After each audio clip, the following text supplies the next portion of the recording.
Hello, everyone, and welcome to the Marigold Standard. This is the podcast we talk all things about Dream, Star, Fighting, Marigold. Hope you enjoyed the hard sell there. My name is Matt Turner, folks, and unfortunately, we will not be joined by my good friend, my Joshi brother from another mother, one Robert J. Goodwin. Rob is a little stuck at work. He's a little bit busy on the work side, but that's a-okay. Gonna be a little solo action from your Uncle MT on this windy day. I hope I don't lose power because the wind has been coming across over here in the northeastern Pennsylvania. Pretty crazy. It's been coming in like a Texas tornado. Shout out to the late great Kerry Von Erich, if I can borrow a professional wrestling reference from the late 80s, early 90s. But no, Rob, he did tell me a few days ago that he is slammed busy at work on Tuesday when we usually record the Marigold Standards. I said, no problem, buddy. I will handle that episode solo. And just one episode, folks. We're just going to talk about the show, short show, but a great show that has really done a great job setting up the Korakuen Hall show coming up on Monday. We're just going to review the show from the 1st of November. Ageza Julia, which again is just a glimpse again, and we'll get into that. But first, folks, hope you're all doing okay. Hope everybody's having a great day today. Hope you're gearing up for the holidays. Here in the States, we're just about 2 weeks away from Thanksgiving, and then that rolls right into Christmas season. So I hope everybody's enjoying the holidays. Hope you're being safe. Hope you're having a good time. Hope you're having a good time enjoying all the great wrestling. Obviously, Marigold, this great show we're going to talk about on the 1st from November. They got a really fantastic show coming up on Thursday. And then obviously on the Stardom side of things, the Goddess of Stardom Tag League has been fantastic through the first 3 nights. Sendai Girls have been crushing it. Tokyo Joshi Pro as well. A lot of great AEW, WWE, NXT. There's a lot of great wrestling going on in the world. I hope you're all enjoying it. Hope you're all enjoying it. Folks, let's get into it. Like, this one's going to be a short episode, just the show from the 1st to talk about. But just a few hours ago, before we hit the record button, the annual PWI Women's 250 drop. Obviously, big congratulations to Mercedes Moné taking the number 1 spot. Toni Storm taking the 2 spots. So Toni Storm, who took the gold medal last year, has only bumped down 1 space to number 2. So great on Toni Storm. What a great 2 years she's had. Getting the number 1 wrestler last year, number 2 this year. So a lot of great wrestlers in the top 10. And what's great about the list, it's always debatable. You can like what you like and disagree and agree on certain things. I really didn't have too much issue with the PWI top 250. Obviously, myself and Rob will talk about a little bit more on the Stardom cast. And we're trying to get some other people from around the wrestling horn, to maybe come on to the Stardom cast or the Marigold Standard or Talk Joshi to talk about the PWI Women's 250. But here in the Marigold Standard, we're going to talk about all the wrestlers from Marigold that made the PWI Women's Top 250. Coming in at number 156, obviously making her debut on the list because she's only a rookie. And she was nominated for Pro Wrestling Illustrated's Rookie of the Year, which, spoilers, she's getting my vote. So coming in at 156, Sari Yamaoka. Coming in at 141, Misa Matsui, the new one half of the Twinstar Tag Team Champions. This one kind of surprised me. 136, Koki Amare. I'm not saying that Koki doesn't deserve to be on the list, but she's missed quite a bit of time with an injury. Figured Misa would have been a little higher up on the list than Koki Amare, but regardless, congratulations, Koki Amare, on making the list at 136. Up 3 spots is Mirai. Mirai coming in at 133.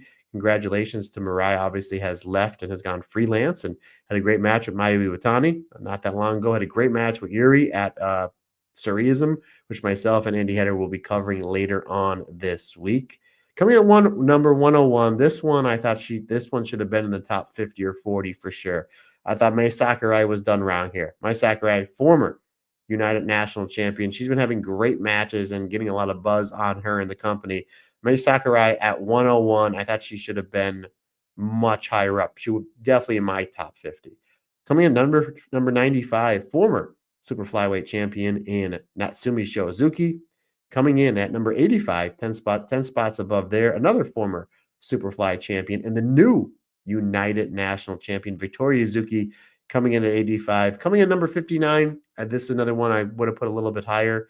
Miko Ano, the brand new World of Marigold Red Belt champion, and obviously the winner of this past year's Dream Star Grand Prix. So Miko Ano was 59. Coming in at number 37, I thought Utami Hayashishita should have been in the top 20, 25 easy. I think 37 was a little bit too low for Utami Hayashishita. Um, but, she's the number 37. Coming number 18, Mayu Iwatani, the current Superfly champion, former IWGP Joshi champion. So obviously Mayu, most of this evaluation was probably done during her time in Stardom as the IWGP champion. So IWGP Joshi champion. So the match with the Zumi from the Tokyo Dome had to take some consideration. I'm in agreement with Mayu right there. I would have put there at 17 or 18, so I'm fine there with Mayu at the 18th spot. So again, folks, here are all the wrestlers from Marigold that made the PWI Women's Top 250. And again, I'm just going to run through them really quick. 156, Sarah Yamaoka. 141, Misa Matsui. 136, Kokiyamare. 133, Mirai. 101, Matt Sakurai. 95, Natsumi Shozuki. 85, Victoria Zuki. 59, Miko Ano.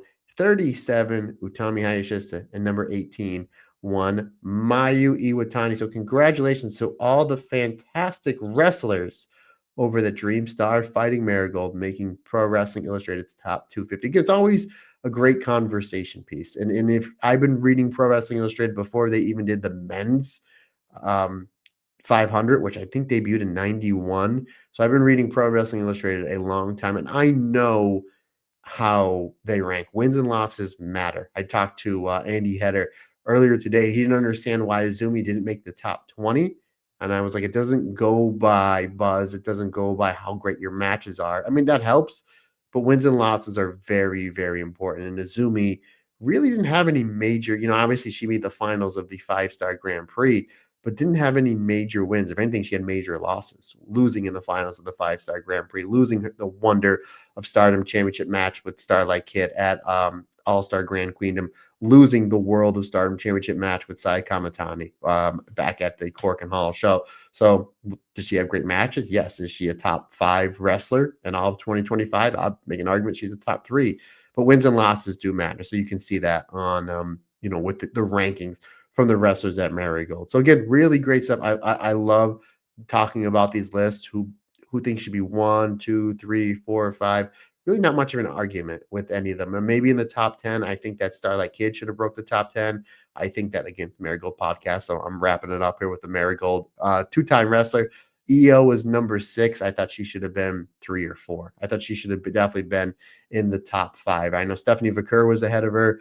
Tiffany Stratton was ahead of her. I totally agree that they should be in the top 5, top 6, Tiffany and Stephanie, but not above EO. But again, that's another debate for another day. So congratulations to all the great wrestlers from Dreamstar Fighting Marigold that made Pro Wrestling Illustrated's top 250. Folks, before we get into the show from the 1st of November, let's talk about some of the new matches that were announced for the 2 shows coming up over the next week. The 2 shows that myself and Rob more than likely will be reviewing on next week's Marigold Standard. We're going to go to the show on Thursday in Shinjuku FACE. The rest of the card, majority of the main matches have been announced. The main event for that show will be Rhea Sato challenging one Kazuna Tanaka for the United National Championship. Also on the show, I'm super excited for this one. Miko Ano teaming with Kazuna Tanaka. I'm going to call him Team Kick You in the Face to take on Chika Goto and Nightshade. We've been seeing a lot of Nightshade over in Sendai Girls. And I believe she's been wrestling a few times in Marvelous. So Nightshade is somebody that's really, really ramping her stock up. Nice to see her over her Marigold, one of the biggest Joshi companies in the world, and across the ring from Miko Ano, across the ring from Kazuna Tanaka. So super excited for that. And again, Chika Goto and Miko Ano are obviously doing a great job building up their non-title match coming up on Korakuen Hall this Monday. Another match that was announced, Arina Yamayaka versus Nao Ishikawa versus Nagisa Nozaki, 3-way dance action. So I'm super excited to see that one and see how that one goes down. Tag team match, we have Nagisa Takabana and Manami Yuki. They're going to team up to take on the team of the Darkness Revolution army of Misa Matsui and Chiaki. So obviously Misa and Chiaki are the current tag team champions. maybe if this goes to the OTLD or if Nagisa and Manami Yuki pull off a win here, it's a possibility that we will see a championship match somewhere down the road. And I have no problem with that. I am all for that. Probably also on this card, probably one of the opening matches. Hummingbird taking on Megaton. Obviously, two fan favorites from us over here on the Marigold Standard. So we'll see how that one shakes out. Somebody's got to win that one. Somebody's got to win that one. And then, folks, the rest of the main matches for the Korakuen Hall show coming up this Monday have been announced. Now, obviously, will more than likely be the main event. We'll run through the matches that were already announced. Mai Watani defending the Superfly Championship against one Coco. I think Coco is only like 15 or 16 years old. So a real big coup for Coco to be wrestling, one for Marigold, two to be wrestling for a championship, three to be wrestling in Korakuen Hall, and four to be wrestling Mayu Iwatani. So that's going to be really interesting to see how that match is going to go. My guess is Mayu will retain the championship. This is the match I'm probably looking forward to the most because I love some tag team wrestling, and I love me some Joshi tag team wrestling. Twinstar Championships are on the line as the brand new champions just crowned at Grand Destiny. Misa Matsui and Chiaki taking on the team of Victoria Yuzuki, the United National Champion Victoria Yuzuki, and Sarah Yamaoka. My guess is the champions will retain, and I think we'll see some accidental violence with Victoria Yuzuki and Sarah Yamaoka that'll set up Sari versus Victoria Yuzuki for the United National Championship, maybe at the next Korakuen Hall. But I'm going to say the champions retain. Another match I'm so excited for. I just talked about a minute ago. Miko, non-title. Miko Ano taking on Chika Goto. I think that's going to go to the old TLD, and I think they're going to run it back with Chika Goto being the first challenger for Miko Ano's World of Marigold Championship. Chika Goto has made it very clear that she's coming for that World of Marigold Championship. I think this is a great preview for the match. If it goes to the 15-minute time limit draw or like a 12 or 13-minute double count, just gives us a preview for what that match may look like with a 30-minute time limit. The rest of the card has been announced as the return of one the return of one Mai Sakurai. She'll be taking on Now Ishikawa. Now Ishikawa is somebody that is crazy over in Korakuen Hall. So I am super excited for to see that one because I think the crowd is going to react really great to that, especially with those other three matches we just talked about. Probably going to close out the show. You put this one in the middle of this Korakuen Hall show, and I think the crowd's going to be amped up for the whole entire thing. Another great tag team match. We saw them tag up before, and they were tag partners in that gauntlet match back at Grand Destiny as Chen Yoda making a return to Marigold, teaming with Arina Yamayaka to take on the team we just talked about before, Manami Yuki and Nagisa Takabana. I'm going to say Manami Yuki and Nagisa Takabana pull out the win here, and I hope this is the opener of the show because Marigold does a great job putting on a really hot match to start the show, and this would be a really, really hot match. I'm going to go on a limb, and I'm going to say Manami Yuki and Nagisa Takabana get the win. Oh, my prediction is Sakurai over Now Ishikawa. Forgot about that. And then we get a tag team match of Nagisa Nozaki and Rika Sato taking on the team of Kazuna Tanaka and Megaton. Megaton, another one ridiculously over in Korakuen Hall. But I think this is going to be a submission win for Rika Sato on to Megaton.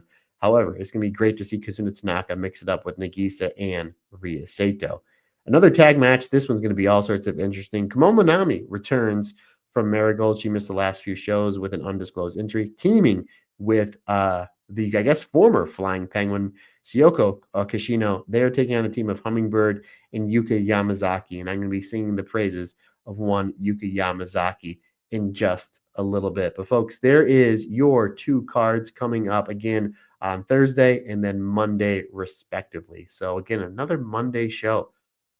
You folks are crushing with these Monday shows. They had, I think it was a Corkin from Stardom back at the end of October, and then there was a pay-per-view from Stardom on a Monday. The Surrealism show was just this past Monday, so we have another Monday show. I guess it gives me something to look forward to after I get done with work. So I will try to stay away from spoilers on that one, but I'm really excited for not only the Monday show from Corkin, but the show on Thursday as well.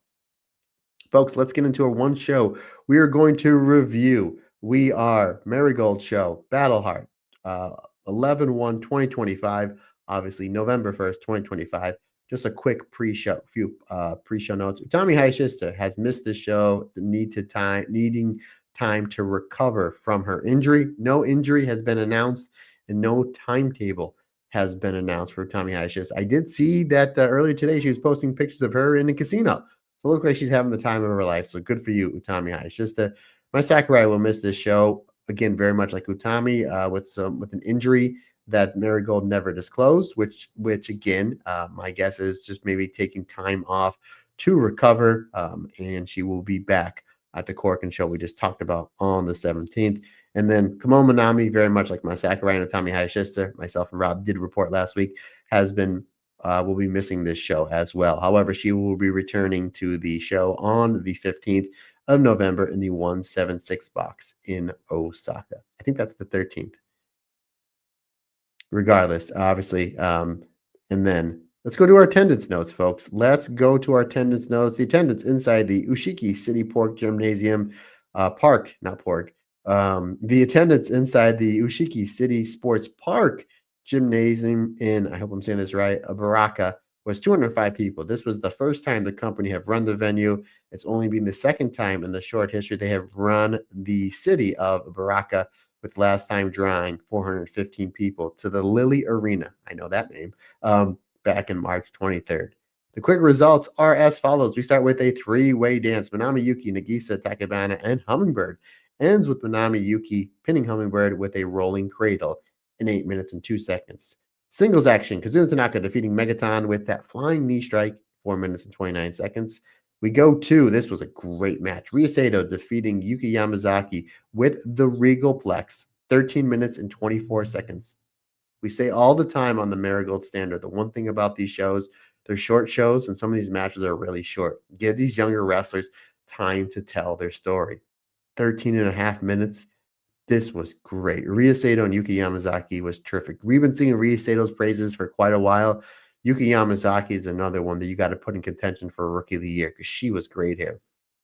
Semi-main event, Chikagoto and Shoko Koshino defeating World of Marigold champion Mika Ano and Nao Ishikawa when Chikagoto hits the GCS, the Goto choke slam onto Nao Ishikawa, 15 minutes and 54 seconds. Again, we're giving time to tell the stories here on this show. And the main event, again, this was a great show, especially these last three matches. This main event absolutely blew my mind. Mayu Utani, Victoria Yuzuki, and Sarah Yamaoka defeating the Darkness Revolution trio of Nagisa Nozaki, Chiaki, and Misa Matsui when it is the new United National Champion pinning the new Twinstar Champion, Victoria Yuzuki, pinning Misa Matsui with the rolling arrow in 15 minutes and 4 seconds. Basically, the semi-main event and the main event, they acted as little previews that we're going to be getting on in Korakuen Hall. So, folks, without any further ado, that was Rob's notes. Thank you, Rob, as always. Even though he can't make this show, he's always great with giving the notes. Now, we're going to give you your Uncle MT breakdown of the matches. Match number one, numero uno. I always say you want to start with a hot opener. We get a hot opener here with Manami Yuki, Nagisa Takebana, and Hummingbird, where it starts off with Manami Yuki and Nagisa Takebana with some great wrist lock exchanges, some great hammer locks, great fundamentals between the two. Yuki hits a big drop kick to Nagisa Nozaki. Then Hummingbird, she comes in with that high-speed Superfly Junior style, big drop kick, high cross body, and a few roll-ups onto Nagisa and Manami Yuki for a 2 count. So once I think we see Manami and Nagisa see that Hummingbird she knows she's not getting paid by the hour. She wants to get a win and get out of here. The pace pickens. The pace picks up. The pace quickens. Easy for me to say. So I like that. I like how it just seemed like Manami, Yuki, and Nagisa like, hey, let's wrestle. Let's have a good time. And Hummingbird's like, no, I'm here to win. And then all of a sudden you just see a sense of urgency between Nagisa and Manami, Yuki, and like basically the mood of the match changes, which I really enjoyed. Nagisa Takebana shades our Colt Cabana's book here with the reverse pendulum, the Billy Goat's curse, the Hummingbird, which I really like that. Hummingbird comes back with some forearms and some chops. Hummingbird's striking game has really picked up over these last 2 months, just adding to her arsenal. Great move. She had some really unique offense in this match, using Nagisa and Manami basically against each other. I thoroughly enjoyed that. Yuki hits an arm arm and guillotine chokehold to Hummingbird. That's her big finisher. We haven't seen that in quite some time. And then she basically does a 360, almost like the giant swing with an arm and guillotine choke to Hummingbird. Thoroughly enjoyed that. Nagisa hits her signature double jump crossbody to Manami Yuki for a 2 count. However, it is Nagisa Takabana and Manami Yuki. They both pin Hummingbird with an arm capture roll up. So both Nagisa and Manami Yuki getting the win over Hummingbird. Um, Again, 8 minutes and 2 seconds, 3.25 stars. Liked it. I thought the finish, once they said, I thought the crowd was really into it, especially those last few matches. And I think the crowd got confused once there was a double pin. And I think the crowd thought, okay, then maybe Hummingbird's eliminated and they'll just have Nagisa and Manami go at it. And the referee's like, no, you're both co-winners. So, I mean, it's not that big of a deal, but I would have just had one person win because I think the crowd was like, yeah, the match was really good, but I was kind of confused on the finish. Again, 3.25 stars. Match number 2, Megaton and Kazuna Tanaka. Folks, I'm not going to spend too much time on this one. A little over 4 minutes. Megaton does she does her comedy shtick. We've seen these two wrestle a time or two before, and it just seems like they don't gel. They don't mix. It just seemed like that. You can see Kazuna Tanaka was a little frustrated towards the end. She hits the running knee, pins Megaton. You can see when she was leaving that you can see that she was a little frustrated. Let's just leave it at that. We obviously love Megaton. I'm a massive fan of Kazuna Tanaka. Gentlemen's 3 stars. Match number 3. Oh, 3, like I said, the three-way was great. This match, the three-way to start was great. And right here, the show just picks right up. Rhea Sato and Yuka Yamazaki. I always say I'm a big fan of, you can tell. I'm a big fan when people improve on anything in life.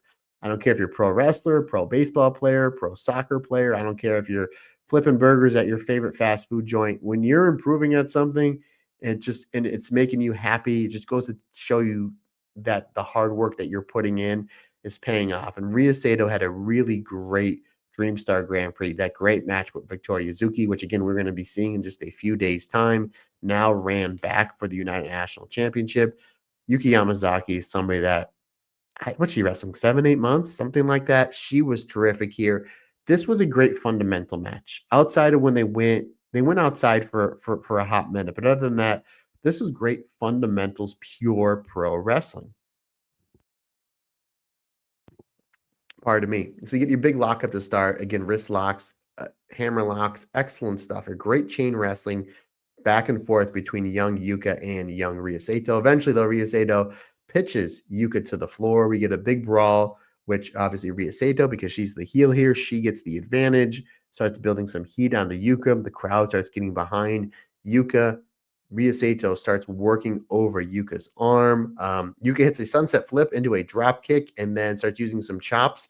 Then another big drop kick to keep away Rhea Sato. Rhea Sato keeps going for that arm where Yuka's trying to keep her away. She's trying to use the drop kick. She's trying to use the kicks. She's trying to keep Rhea away because anytime that Rhea gets in close, she's going to go after that arm. It's a simple story of like the striker versus the great wrestler, where the striker is going to use the strikes to take away the wrestler. But once the wrestler can close the distance and break down a body part or get a takedown, and that's pretty much all that she wrote. So that's the psychology here going into like the last second, basically the second half of this match, which I really, really liked. Speaking of really liked, I love this. Rhea Sato, I don't know if you listen to this podcast, please do this every match. Rhea Sato uses an inside cradle, rolls all the way over, and then transitions the inside cradle into a double wrist lock.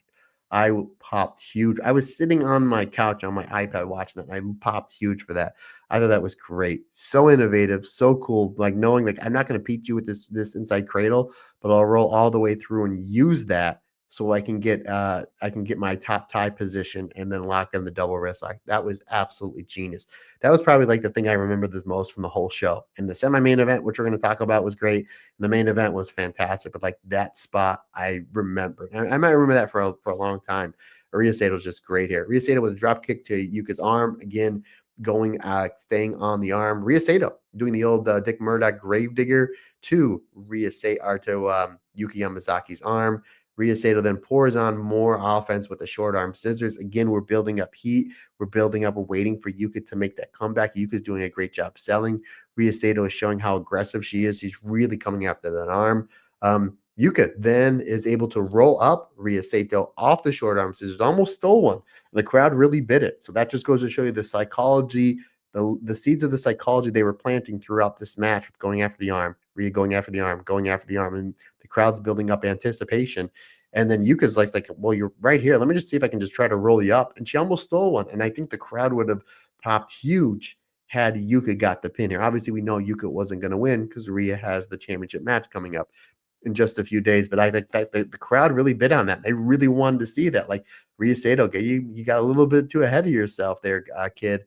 And Yuka almost stealing one, which I really liked. Form exchange between the two. Yuka hits a step up Insaguri and the twist of fate that scores her 2 count. Rhea is able to come back, fire back, goes after the arm, but uses the arm for an arm capture suplex, also known as the Regalplex, putting away Yuka Yamazaki. 13 minutes, 24 seconds. Thank you, Marigold, for giving these wrestlers time to tell their story because it played out perfectly. 4 stars. A really great, fundamental, again, outside of the outside brawling that we had, but that's Rhea Sato. She's Darkness Revolution. That's their deal. Outside of that, this was a great, fundamentally sound professional wrestling match. I thought this was great. Again, definitely take your time to watch this match. And if you're a pro wrestler, pro wrestling and training, you're trying to learn more about fundamentals and the simple psychology of things, watch this match. Really watch this match. This was terrific. And considering Rhea's wrestling like a year and a half and Yuka's wrestling 7, 8 months, but they have a combined 2 years experience, give or take, and they were able to tell that story with that much time. I thought it was genius. Speaking of genius, we are going to go to the Genius champion, Miko Ano, teaming with Nao Ishikawa to take on Gogo, Chika Goto, and Kashino Sayoko. Goto. So basically, we start off with Goto and Miko Ano. They both want to start. We're building up that match for Korakuen Hall. So we get really great stuff back and forth, a tackle off between the two. Eventually, we do have Nao Ishikawa. She comes in and she helps Miko Ano out because Chika Goto is getting the better of Miko Ano in the beginning. So I really, really like that. Now Ishikawa comes in to try to make the save. That doesn't go too well as Chika Goto hits a big chop and lariat combination to one Now Ishikawa. Chika Goto then locks in a Boston Crab. I thought that was great. Kashino, she comes in, and Kashino and Now Ishikawa, they have great chemistry. Really great stuff back and forth. The hard-hitting forearms between Now Ishikawa, kind of the Superfly style of Kashino. Styles make fights. They have 2 different styles, but they really made it work. There's really excellent stuff there.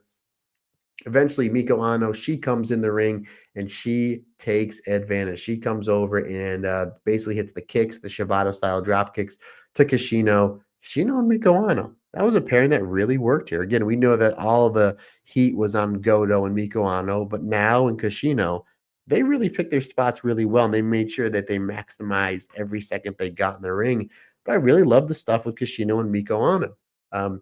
Miko Ano, and then eventually Koshino tags out. We go back to Chika Goto, Miko Ano. These two just tear it up. The chops, the forearms, forearm off, the lariat off, where it's like Miko Ano with the low kicks, the Goto with the lariats to Miko Ano, or Miko Ano with the low kicks to Goto, and Goto with the chops and the lariats to Miko. I thought that was great. Really great stuff. And again, Chika Goto is really getting the better of these exchanges on Miko Ano. So for the second time in this match, now Ishikawa has to come in and make the save. So we get the double drop kick to Chika Goto, which I really enjoyed. And then Miko Ano goes to the top rope. She hits a missile drop kick onto Chika Goto. That scores her a 2 count. Kashino comes in. She makes the save. Eventually now tags out and now tags herself in. Koshino and Miko Ano, they fight on the floor. So you can kind of see the psychology coming where Miko Ano and Koshino are basically just kind of taking each other out on the floor. We see Chika Goto. She hits 3 wrist clutch short lariats. That opens up the door. And then, no, this was great. So she hits 3 short clotheslines onto Nao Ishikawa. Then Koshino has a breather on the outside, comes off the top rope, hits the big splash onto Nao Ishikawa, and that opens up the door for Chika Goto to hit the GCS, the Goto choke slam onto Nao Ishikawa for the 3 count. So I like that how Kashino, she comes in at the last second to hey, I'm not legal, but I can come in for 5 seconds. She comes in, hits the big splash, and then Chika Goto hits the GCS onto Nao Ishikawa. 3 3/4 stars. Really solid stuff. And again, my guess is the whole purpose of this match is to get you excited for that singles match of Miko Ano versus Chika Goto coming up again in just a few days' time in Korakuen Hall. And if that's what you did, Marigold, if that's what you did, Go Chica, if that's what you did, world champion Miko Ano, if that was the plan succeeded because I mean, I was excited for that match before, and then I watched this one. I was like, I cannot wait for Chika Goto and Miko Ano to tear it up in Korakuen Hall. And again, my guess, fingers crossed, this leads to a automatic rematch. World of Marigold champion Chika Goto championship Mika Goto. Oh yeah, Mika Goto. Chika Goto. Excited today, folks. Chika Goto and Miko Ano. So I'm hoping that's where we go. If we get a 2-match series in like 3-4 weeks time with Miko Ano and Chika Goto, where they use the first match to set up their championship match, I am all for it. I will be happy, Uncle MT. Speaking of happy, folks, this main event made me all sorts of happy. Main event time as we get the big bad heels, Darkness Revolution Army, Chiaki, Misa Matsui, and Nagisa Nozaki taking on the trio of Mayu Iwatani, Victoria Yuzuki, and Sari Yamaoka. A lot of gold in this match.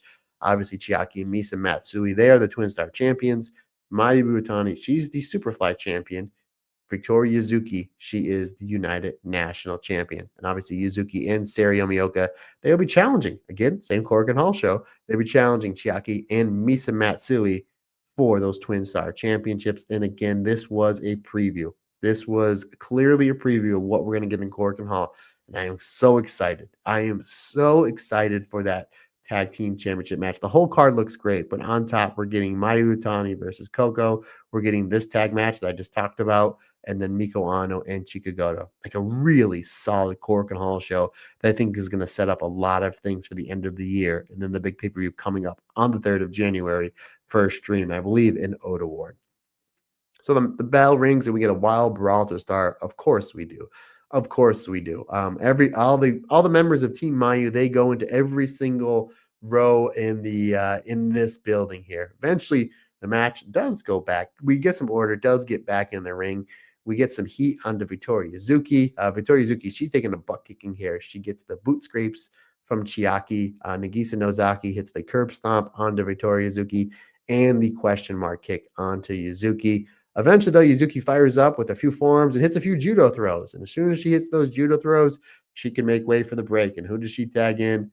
Her mentor, Mayu Iwatani. Mayu Iwatani. That's why they call it a hot tag, folks, because she comes in molten hot. Mayu Iwatani comes in molten hot. Double evasion dropkick to Nagisa Nozaki and Misa Matsui. I thoroughly enjoyed that. We get the double wrist lock Arabian press arm drag from Mayu Iwatani onto Nagisa and Misa Matsui. That opens up the door for Mayu and Victoria Yuzuki to hit the double basement dropkick. We do see Sari Yamaoka. She comes in with the double leg to Chiaki. Misa Matsui hits a crossbody onto Sari Yamaoka, which I thought was great. It does look like they're going to try to build some heat onto Sari Yamaoka. Misa turnbuckle whips Sari Yamaoka into the where she goes to turnbuckle whip Sari Yamaoka into the adjacent corner. Sari does a spot, we've seen it quite a bit lately, where she does the one jump into the second rope and then hits a spear. And she spears Misa almost out of her shoes, which I thought was great. Victoria Yuzuki, she comes in, hits a big pump knee to Misa Matsui, which I thought was great. Misa comes back with that flying knee strike to Victoria Yuzuki. I cannot wait to see Misa Matsui and Victoria Yuzuki tear it up. Maybe I did make mention how I think that Sari's going to accidentally spear Victoria Yuzuki, or if something's going to go wrong there to set up Sari and Yuzuki. They can also set up Yuzuki versus Misa Matsui here. Like they can literally set up two United National Championship matches back to back. So just picture this: like, say Sari accidentally spears Victoria Yuzuki, and then Misa gets the pin. You literally set up Victoria Yuzuki versus Sari Yamaoka, and then Victoria Yuzuki versus Misa Matsui, because they were fantastic here in this match. Misa Matsui misses the top rope double stomp, and as soon as she misses, there's Sari Yamaoka hit the big spear onto Misa Matsui. My guessing we're going to see that spot in Korakuen Hall where Misa's going to go for the top rope double stomp. Yuzuki's going to get out of the way, and as soon as Misa hits the canvas, Sari's going to hit a huge spear. She just loves spearing Misa Matsui, especially in this match. He hits two of them big there. Misa's able to come back with a Quesadora double stomp onto Sari Yamaoka. Misa hits the Misa Kawaii driver onto Victoria Yuzuki. That only scores her a 2 count because Mayu Iwatani was able to come in and break up near fall. Sarah Yamaoka is able to hit a springboard missile drop kick, and then that opens up the door for Victoria Yuzuki to roll up Misa Matsui with the rolling arrow for the 3 count onto Misa Matsui, 4.25 stars. This was great. Those last 3 matches were so good. So good. Excellent stuff here. Mayu kind of plays the hits a little bit here. I mean, she kind of stays out of the way. My guess she's probably still nursing a little bit of that injury that she missed a few shows before the big match with Io.